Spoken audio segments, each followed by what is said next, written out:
ನಮಸ್ಕಾರ, ಇದು ನಿಮ್ಮ GBH63 ಅಪ್ಡೇಟ್ ಯೂಟ್ಯೂಬ್ ಚಾನಲ್. ಜನಸಂಖ್ಯೆಗನುಗುಣವಾಗಿ ಮೂಲಭೂತ ಸೌಕರ್ಯಗಳನ್ನು ಒದಗಿಸಬೇಕಾಗಿದೆ. ಚಿಮ್ನಕಟ್ಟಿ ಬಿ ದೇವೇಂದ್ರಪ್ಪ. ಹರಪನಹಳ್ಳಿ ತಾಲೂಕಿನ ಅರಸೀಕೆರೆ ಹೋಬಳಿಯ ಯುಕಲ್ಲಹಳ್ಳಿಯಲ್ಲಿ 65 ಲಕ್ಷ ಜಂಗಮ ತುಂಬಿಗೆರೆ ಗ್ರಾಮದಲ್ಲಿ ಆಯುಷ್ಮಾನ್ ಆರೋಗ್ಯ ನಿರ್ಮಾಣ ಕಾಮಗಾರಿ 65 ಲಕ್ಷ. ಹೊಸಕೋಟೆ ಗ್ರಾಮದಲ್ಲಿ ಕೃಷಿ ಇಲಾಖೆ ವತಿಯಿಂದ 2025-26ನೇ ಸಾಲಿನ ರಾಷ್ಟ್ರೀಯ ಆಹಾರ ಭದ್ರತೆ ಮತ್ತು ಪೌಷ್ಟಿಕ ಅಭಿಯಾನ ಯೋಜನೆ ಕಾರ್ಯಕ್ರಮ ಹಮ್ಮಿಕೊಳ್ಳಲಾಗಿತ್ತು. ಜಗಳೂರಿನ ಶಾಸಕರಾದ ಚಿಮ್ಮನಕಟ್ಟಿ ಬಿ ದೇವೇಂದ್ರಪ್ಪ ಕಾರ್ಯಕ್ರಮವನ್ನು ಉದ್ಘಾಟಿಸಿ ಮಾತನಾಡಿ, ಜನಸಂಖ್ಯೆ ಹೆಚ್ಚಾದಂತೆ ಭೂಮಿ ವಿಸ್ತರಣೆಯಾಗಿಲ್ಲ. ಹಾಗಾದರೆ ನಾವು ಜನಸಂಖ್ಯೆ ನಿಯಂತ್ರಣ ಮಾಡುವುದು ಒಂದು ಭಾಗ. ಜನಸಂಖ್ಯೆಗನುಗುಣವಾಗಿ ಮೂಲಭೂತ ಸೌಕರ್ಯಗಳನ್ನು ಕೊಡಿಸಬೇಕಾಗುತ್ತದೆ. ಪ್ರಕೃತಿಯಿಂದ ಸಿಗುವ ಗಾಳಿ ನೀರು ಬಿಟ್ಟರೆ ನಾವು ಕೃತಕವಾಗಿ ಆಹಾರ ಪದಾರ್ಥಗಳನ್ನು ಉತ್ಪನ್ನಗಳನ್ನು ತಯಾರು ಮಾಡಬೇಕು. ಅವುಗಳನ್ನು ಆಧುನಿಕ ವ್ಯವಸಾಯ ಪದ್ಧತಿಯಿಂದ ಅಳವಡಿಸಿಕೊಂಡು ಅದಕ್ಕೆ ಬೇಕಾಗಿರುವ ಆಹಾರ ಪದಾರ್ಥಗಳನ್ನು ಕೊಡಬೇಕಾಗುತ್ತದೆ. ಹಿಂದೆ 38 ಕೋಟಿ ಜನಸಂಖ್ಯೆಗೆ ಇಷ್ಟೇ ವಿಸ್ತೀರ್ಣ ಭೂಮಿಗೆ ಕೊಡಲಾಗುತ್ತಿರುವುದು ಈಗ ಯಾಕೆ ಕೊಡುತ್ತೇವೆ?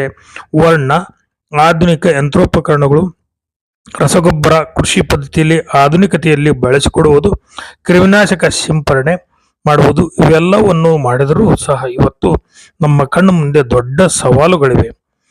ಇಂದು ಹಸಿರು ಕ್ರಾಂತಿ ಮಾಡಬೇಕಾಗಿದೆ. ಪಂಚವಾರ್ಷಿಕ ಯೋಜನೆಯಲ್ಲಿ ಕೃಷಿಗೆ ಹೆಚ್ಚಿನ ಪ್ರಾಧಾನ್ಯತೆ ಕೊಡಲಾಗಿತ್ತು. ನಮ್ಮ ಮುಂದೆ 10 ಸವಾಲುಗಳಿವೆ, ಅವುಗಳನ್ನು ಎದುರಿಸಬೇಕಾಗಿದೆ. ಇರುವ ಭೂಮಿಯಲ್ಲಿ ಸುಧಾರಿಸಿದ ಬೀಜ, ರಸಗೊಬ್ಬರ ಇತ್ಯಾದಿ ಉಪಕರಣಗಳನ್ನು ಬಳಸಿಕೊಂಡಾಗ ಮಾತ್ರ ನಾವು ಹೋಲಿಕೆಯಾಗಲು ಮಾತ್ರ ಸಾಧ್ಯ. ಬೇರೆ ದೇಶಗಳಲ್ಲಿ ಅನ್ನ ಆಹಾರಕ್ಕೆ ಪರದಾಡುತ್ತಿದ್ದಾರೆ. ನಾವು ಮಳೆಗೆ ಅವಲಂಬಿತವಾಗಿದ್ದೇವೆ. ಮಳೆಯನ್ನು ನಾವು ಪಡೆಯಬೇಕಾದರೆ ಅರಣ್ಯ ಪ್ರದೇಶವನ್ನು ನಾವು ಉಳಿಸಿ ಬೆಳೆಸಬೇಕಾಗಿದೆ. ಈ ಬಾರಿ ಯೂರಿಯಾ ರಸಗೊಬ್ಬರದ ಕೊರತೆ ಇತ್ತು. ಮುಂದಿನ ಬಾರಿ ಕೊರತೆ ಬಾರದಂತೆ ಮುಂಜಾಗ್ರತೆ ಕೈಗೊಳ್ಳಬೇಕೆಂದು ಕೃಷಿ ಅಧಿಕಾರಿಗಳಿಗೆ ತಿಳಿಸಿದರು. 12 ಕೃಷಿ ಉಪಕರಣಗಳನ್ನು ತಯಾರಿಸಲಾಗಿದೆ. 100% ರಿಯಾಯಿತಿ ದರದಲ್ಲಿ ನೀಡಲಾಗುವುದು. ನಮ್ಮ ಕ್ಷೇತ್ರಕ್ಕೆ ಹೆಚ್ಚಿನ ಅನುದಾನ ತರಲಿಕ್ಕೆ ಪ್ರಯತ್ನ ಮಾಡುತ್ತೇನೆಂದು ಹೇಳಿದರು.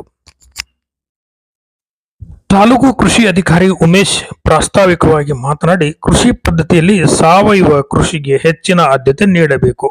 ರಾಸಾಯನಿಕ ಕೃಷಿ ಪದ್ಧತಿಯನ್ನು ಬಿಡಬೇಕು.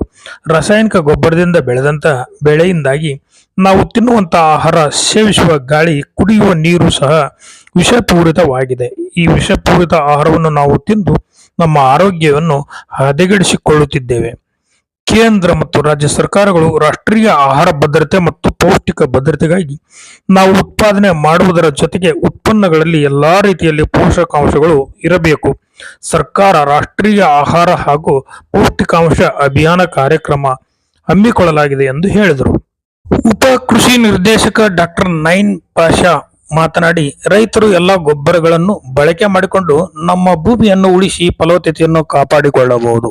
ಕೇವಲ ಯೂರಿಯಾ ಗೊಬ್ಬರಕ್ಕೆ ಮಾರು ಹೋಗದೆ ನ್ಯಾನೋ ಯೂರಿಯಾ, ನ್ಯಾನೋ DAPಗಳಿಗೆ ಸಿಂಪಡಿಸಿದರೆ 12 ಪೌಷ್ಟಿಕಾಂಶಗಳು ಸಿಗುತ್ತವೆ. ರೈತರಿಗೆ ನಮ್ಮಲ್ಲಿ ಹೊಸ ಆವಿಷ್ಕಾರಗಳು ಬರುತ್ತಿವೆ.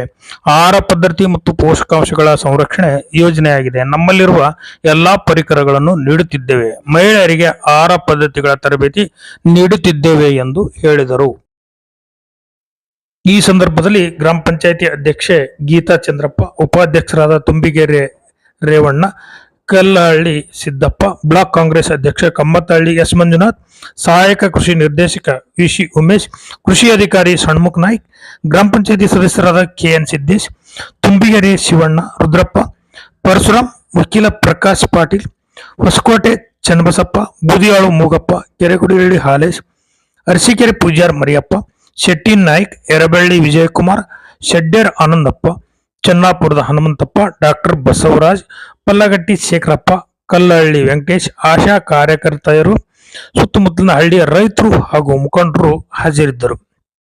ವರದಿ ಮಹೇಶ್ ಹಿರಿಯ ಪತ್ರಕರ್ತರು. ನಮಸ್ಕಾರ, ಇದು ನಿಮ್ಮ GBH63 ಅಪ್ಡೇಟ್ ಯೂಟ್ಯೂಬ್ ಚಾನಲ್. ದಯಮಾಡಿ ನಮ್ಮ ಚಾನಲ್ ಸಬ್ಸ್ಕ್ರೈಬ್ ಮಾಡಿ, ಶೇರ್ ಮಾಡಿ, ಲೈಕ್ ಹಾಗೂ ಕಮೆಂಟ್ ಮಾಡಿ. ಧನ್ಯವಾದ.